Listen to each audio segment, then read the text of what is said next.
No, no, no, no, no. This is very bad. We don't want this. Let me show you why.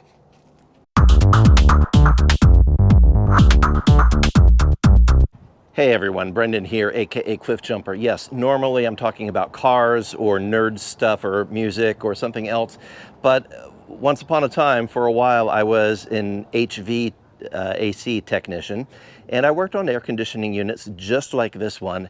And if you are a homeowner or somebody who has one of these water spray units on your AC condenser outside, I am gonna save you a lot of money right now with this simple advice. Remove it. It's bad. Let me show you why. All these coils here, see all this? This is supposed to be clear. Like, see up here, air moves through these. That's how this works. Air has to move through these veins. When they're all clogged up with this mineral deposit stuff, it doesn't work. And all of this is due to these mister things that are popularized as saving you money on your energy bill by reducing the load on your compressor inside the condenser unit. However, this is 3 months worth of operation. How much calcium and mineral deposit it has left, completely clogging up probably almost half of all of the coils on this unit. Guess what the unit doesn't do when its clogs are coiled up? That's right, operate efficiently. So in the very short term, having a water mist going onto your condenser, as it has been shown in some other YouTube videos, does indeed reduce the load on your compressor, and it does indeed save you money in the short term. But after just 3 months of operating with one of these water mist systems, and yes, this does actually have filter in the system to remove the mineral contaminants, that is still what happens here on the condenser unit. So we've got roughly a 50% reduction in efficiency from this collection of just 3 months worth of saving money. That means I'm going to have a 50% higher load on the condenser unit, which, by the way, means the energy consumption is going to go up, not down. It's also going to reduce the life of the compressor in this. And if you've ever had AC work done, you know how expensive repairs are on these. AC companies charge a lot of money. And to be fair, especially to all of my brothers and sisters out there working in HVAC, man, I appreciate you so much. The work you do is so unthankful. People don't appreciate the crazy temperatures you have to experience crawling through attics and crawl spaces and getting in really disgusting places to work to fix people's stuff, getting on hot roofs. It's grueling hard work for all of those who have never experienced that. So yeah, they earn every penny of that, which means they charge a lot of money to do that. And if I were to charge someone to fix this, this would probably be a $700 job just to clean this up and get it working again. So, all right, I feel like I need to pause a moment and just qualify what I just said about costing $700 to fix this. If I were doing the work myself as a side job on someone's AC, no, I would not charge them $700. It's probably about 2 hours of labor here, if I'm being straight. So maybe $200. But if you go to an HVAC company, yeah, you're going to get charged probably about $700. Why so expensive? Well, you know, other than the reasons of they have to pay their technician and charge for all the overhead of maintaining their trucks, yada, yada, yada. That's just the way it works. When I was working HVAC, you know, we would replace a $40 capacitor and we would typically charge $400 or $500 to somebody that we had an ongoing relationship with, and that was a sweetheart deal. To someone that was maybe not a regular customer, but an individual resident having us come, it was kind of like a flat rate. You want us to fix your thing, and it's a simple fix. Anywhere $500, $600, $700 is kind of the going rate there, and it could be more depending on what the problem was. So yes, it will cost you a lot of money to fix this if you have done this. you can get in here and fix it yourself. Let me show you a couple of things. Now, if we're gonna clean out the coils on something like this, you're typically gonna use a hard bristle brush like this and use that to clean out the fins.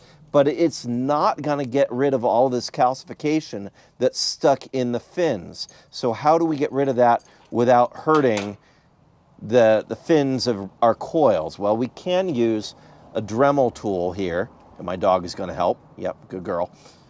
We can use a Dremel tool on a lower speed, and that can clear this stuff out without hurting the aluminum fins and without bending them and without hurting the airflow. It's just gonna take a lot of time because there's obviously, this is pretty thin and it's gonna only clear so much material in one pass, and I have to do all of those fins. So we're looking at least a couple of hours of work to get this back into fully operating condition, if that's the only issue with it. You can also use a coil cleaner spray to help with cleaning the coils, but that's not going to get rid of these mineral deposits. These are hard deposits, they're stuck on there, they're gonna have to be removed. So that, yeah, this is gonna be a thing. So I'm setting myself about this right now. I'll time how long it takes me to actually get the work done.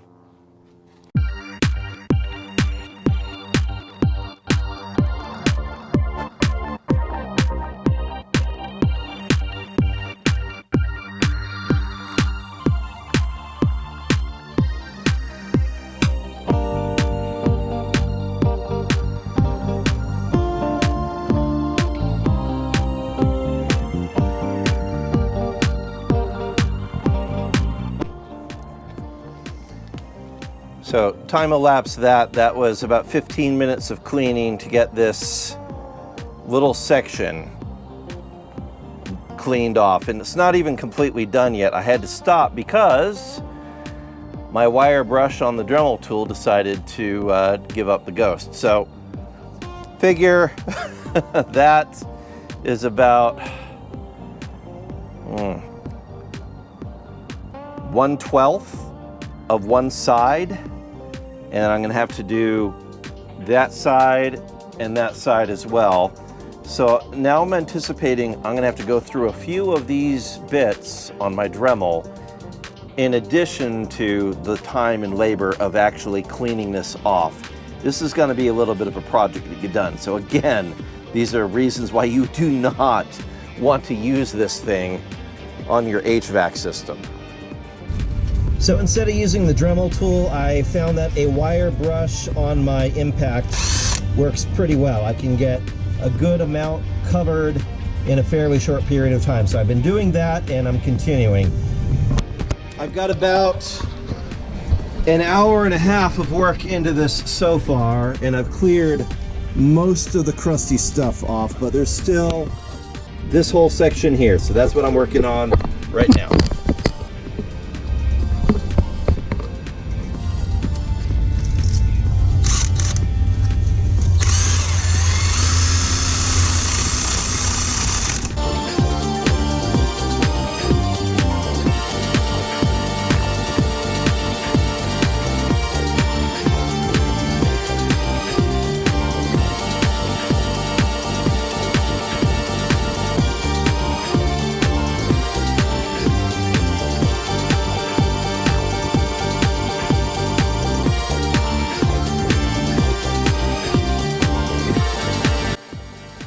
That's about as good as I can get it with clearing all the calcium and all that mineral deposit. That's about 2 hours of work it took to get through this thing.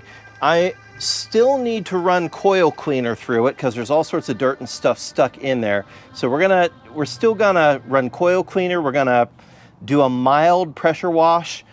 You do want to be careful because these are delicate, and running this abrasive wire wheel on it, you know, you got to be really delicate. You can't press into it. You just barely skim the surface to get this stuff off if that's what you're doing. Do it at your own risk. I don't take any responsibility for damage you do to your compressor or your coils, your condenser unit, cause leaks, because it can happen. So anyway, A little bit more work to do to clean this out and get it ready to fire up for summer, but you just see, it's a lot of work. So the end of the story, to recap, don't use one of these mist systems on your HVAC system. Don't put one on your condenser, on your compressor. If you have one, cut it off, get rid of it. Yes, it might save you money in a very short term, like maybe one energy cycle, but in the longer term, like 2 or 3 energy cycles, it's gonna clog it up just like this, which is going to raise the amount of money you're gonna have to spend in energy, not lower it. And it's going to increase wear on your condenser's compressor unit, which is going to increase how much repair cost you're going to have. You know, one of these, replacing one of these could easily be $7,000. So it was like 2 years ago prices. Probably $15,000 or more to replace one of these at this point in time. I'm guessing, I haven't looked at prices lately, but I'm guessing it, with the cost of everything going up in the last year or so, that's probably about where they're at. It's a lot of money.